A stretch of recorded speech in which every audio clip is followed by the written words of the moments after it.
இன்னைக்கு 20 நாடுகள் அதனுடைய உயர்ந்த விருத பாரத பிரதமர் கொடுத்திருக்கிறாங்க. 20 நாடுகள். ஆனா எத்தனை பேருக்கு தெரியும்? அதுல 7 இஸ்லாமிய நாடுகள் தன்னுடைய உயரிய விருத பாரத பிரதமர் கொடுத்திருக்கிறாங்க. எத்தனை பேருக்கு தெரியும்?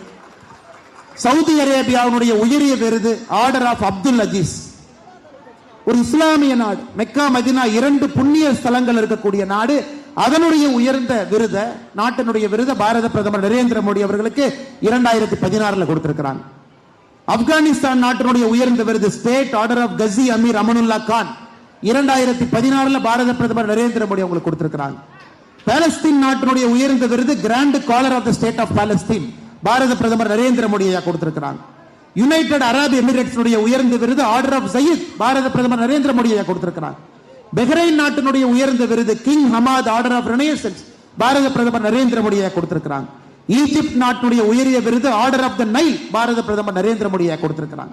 குவைத் நாட்டினுடைய உயரிய விருது Order of Mubarak Al Kabeer 2024 கொடுத்திருக்காங்க. அது மட்டும் தாங்க ஐயா நான் சொல்றேன். இந்த நாடுகள் எல்லாம் இன்று பாரத பிரதமர் நரேந்திர மோடியாவுக்கு சிவப்பு கம்பளத்தை விரித்து வரவேற்பு கொடுத்துக் கொண்டிருக்கின்றார். அது ஈஜிப்டாக இருக்கட்டும், சவுதி அரேபியாக இருக்கட்டும், பஹ்ரைனாக இருக்கட்டும், பாலஸ்தீனாக இருக்கட்டும், யுஏஇ ஆக இருக்கட்டும்.